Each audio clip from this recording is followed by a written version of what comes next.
और उसके बाद इस हमारी गोल्डन एज में सबसे बड़ा काम ये हुआ कि हाउस ऑफ विजडम बैतुल हिकमा के नाम से एक बहुत बड़ा इंस्टीट्यूट कह लीजिए, सेंटर कह लीजिए, या वी कैन से कि एक बहुत बड़ी लाइब्रेरी, ठीक है, वो वजूद में आई बगदाद के अंदर, जहाँ पे through out the world, not only from the Muslim world but even from the non Muslim world, जो एजुकेशन के प्यासे थे लोग, नॉलेज के बोलते ना थर्स्ट जिनके अंदर था, है ना, वो लोग वहाँ पे आते थे बैतुल हिकमा के अंदर, और वहाँ पे बैठ के रिसर्च करते थे, इवन नॉन मुस्लिम्स भी।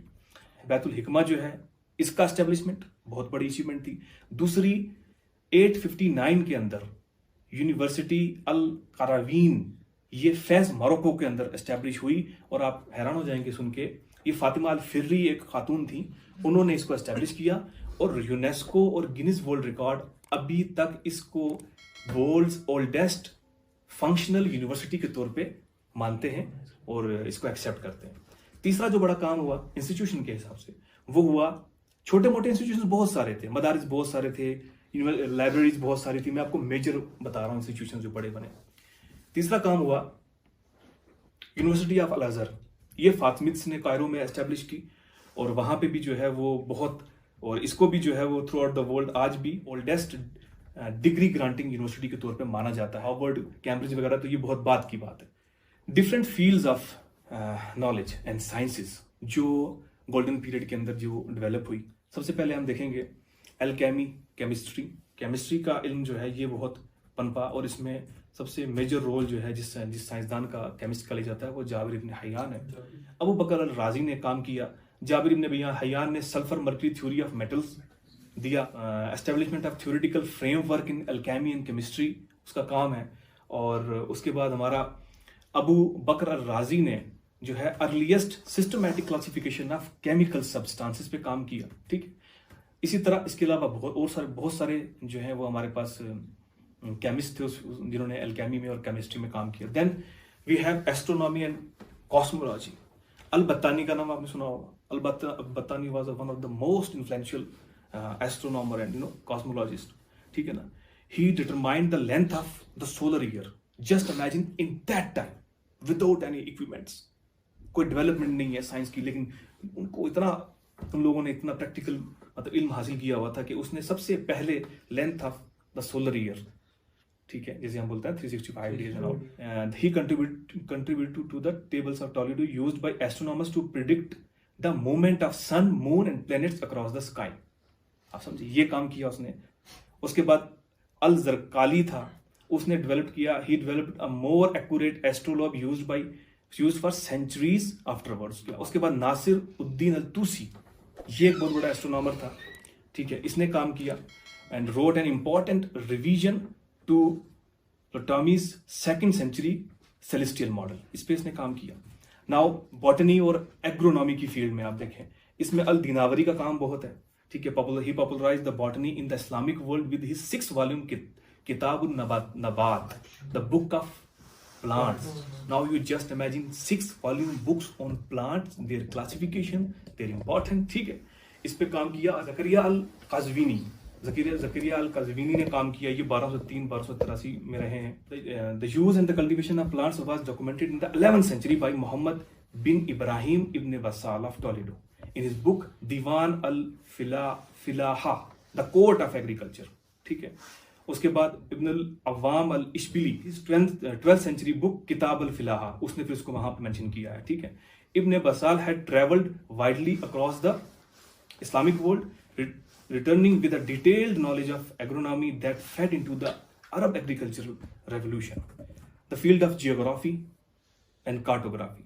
अबू जैद अल बल्खी, ठीक है ना, the founder of Balkhi school of cartography in Baghdad, wrote an atlas called figures of the regions, ठीक है।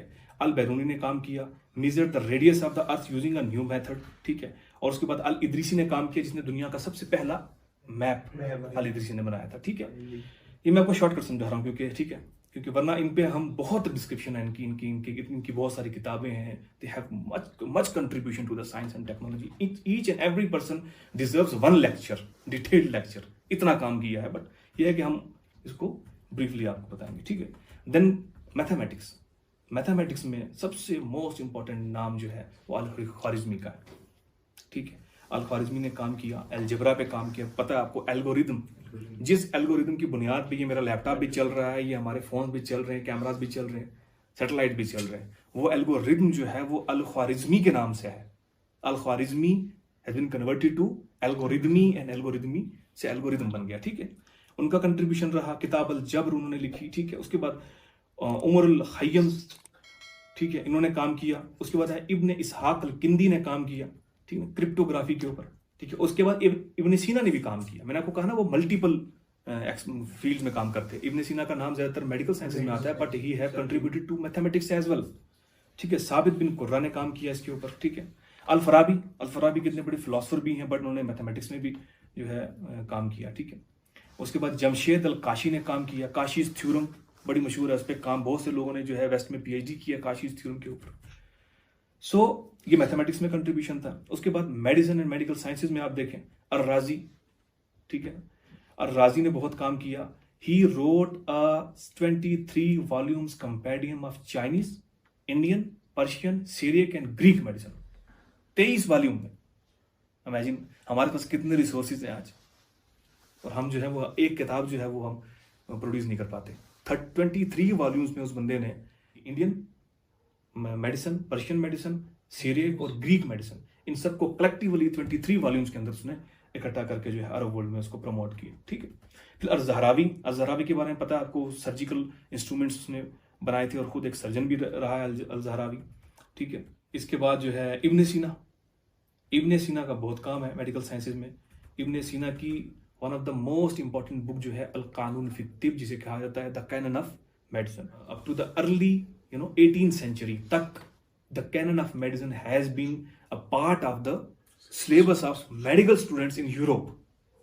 आप समझ रहे हैं। तो उसके बाद हम नेक्स्ट आ गया ऑप्टिक्स में। देखें आप, ऑप्थोमोलॉजी में देखें आप, इब्न अल हैसम का नाम आपने सुना है। इब्न अल हैसम, जिसे अल हैज़न भी कहा जाता है, ठीक है, इसने काम किया ऑप्टिक्स के अंदर। इसके बारे में कहा जाता है कि कोई पिन होल कैमरा वगैरह भी इन्होंने डेवलप किया था, ठीक है। हुसैन बिन इसहाक ने काम किया। इब्न फिरनास ने काम किया। इब्न फिरनास के बारे में तो कहा जाता है उनका ऑप्टिक्स में भी है और एविएशन में भी काम है उनका। फिर आगे हमारे पास फार्माकोलॉजी के अंदर मैंने आपको बताया जैसे ज़करिया और राजी ने, ठीक है ना, बहुत बड़े फार्मासिस्ट थे, बहुत सारी मेडिसिन प्रोड्यूस की, फार्मेसीज खोली। You just imagine at that time establishments of hospitals and establishments of pharmacies. There were so many hospitals in Baghdad, ठीक है। हमारे यहाँ तो अभी भी कुछ इलाके हैं जहाँ पे हॉस्पिटल नहीं खोल पाए, हमारा इस 21st सेंचुरी में भी। तो फार्माकोलॉजी के अंदर इस तरह से काम हुआ। अबू कासिम अल ज़हरावी ने, ठीक है, काम किया। इसके बाद अल मुफक्का, ये 10th सेंचुरी में इन्होंने ड्रग्स में और रेमेडीज फॉर एलमेंट, इसके ऊपर इन्होंने किताबें लिखी। द बुक्स ऑफ ड्रग्स, ठीक है, ये अल बैरूनी ने दिया, ठीक है। इब्न अल बेजार ने भी काम किया इसमें। इब्न अल बेजार ने किताब लिखी अल जामी फी तिब। इसके बाद आते हैं हम फिजिक्स के ऊपर। फिजिक्स की फील्ड में इब्न सीना ने फिजिक्स की फील्ड में भी काम किया, अल फराबी ने भी काम किया, और इस तरह के और भी बहुत सारे स्कॉलर्स थे हमारे पास। और अबू रेहान अल बैरूनी ने भी इसमें काम किया। और अबू बरकात अल बगदादी, ये भी एक स्कॉलर, ये फिजिस्ट थे उस जमाने के। इब्न बाजा, ये बड़ा फेमस नाम है एज अ फिजिस्ट, इन्होंने काम किया। अबू बनु मूसा ब्रदर्स ने भी इसमें काम किया। अहमद अल हसन ने भी इनमें काम किया एज अ फिजिस्ट। अल जजारी भी फेमस हैं, और इब्न मारूफ भी फेमस है, क्योंकि मैंने आपको बताया ये एक बंदे जो है ना वो पूरा लेक्चर डिजर्व करते हैं, but we don't have much time. फिर जोलॉजी आ जाए, इस तरह जोलॉजी में बड़ा काम हुआ। अल किंदी ने, इब्न सीना ने भी जोलॉजी में बोलते हैं कंट्रीब्यूट किया, और अल किंदी ने भी कंट्रीब्यूट किया। इब्न रुश्द और इब्न बाजा इन दोनों ने भी जो है इसमें जोलॉजी में कंट्रीब्यूशन किया। अब इसके बाद ये तो डिफरेंट फील्ड्स आ गई, हॉस्पिटल्स बने, फार्मेसीज बनी, मल्टीपल कॉलेजेस वजूद में आए, स्कूल्स वजूद में आए, स्कूल्स का सिस्टम वजूद में आया। Baghdad was the educational hub of the world at that time, याद रखें आप। Even from the Spain and Europe में भी जो लोग towards the end of the golden age, क्योंकि ग्लोबल विलेज तो था नहीं उस टाइम, वर्ल्ड लोगों को पता नहीं होता था कि एक हिस्से में क्या चल रहा है, दूसरे हिस्से में क्या चल रहा है, but those who were aware about, जो उनको पता था लोगों को, तो वो बगदाद में आते थे स्टडी करने के लिए। ज्यूज आते थे, क्रिश्चियंस आते थे, वहाँ मुस्लिम स्कॉलर्स के पास बैठते थे, पढ़ते थे। इतना बड़ा कंट्रीब्यूशन हुआ गोल्डन पीरियड में। और आपको पता है ये सिलसिला चला कहाँ से, मैंने आपको पहले बैकग्राउंड बताई थी। ये उस एजुकेशन सिस्टम की देन थी। जब एजुकेशन सिस्टम आपका सिर्फ फोकस करेगा पेट पर, प्रोडक्टिविटी पे कोई फोकस नहीं रहेगा, सोसाइटी में कंट्रीब्यूट क्या करना है अपने इल्म से, क्योंकि याद रखें the basic concept of knowledge in Islam है क्या? इल्म नाफे हासिल करो and then utilise that knowledge for the betterment of your self and betterment of the society. ठीक है, उसी के जरिए आपने मार्फत इलाही भी हासिल करनी है, उसी के जरिए आपने अपनी तज़किया नफ्स भी करना है, उसी की डिफरेंट डायमेंशन से आपने अपने पॉलिटिकल निज़ाम भी ठीक करना है, अपने सोशल निज़ाम भी ठीक करना है, आपने अपना तालीमी निज़ाम भी ठीक करना है, अपने माशरती निज़ाम भी ठीक करना है, ठीक है ना, अपने माशियात को ठीक करना है।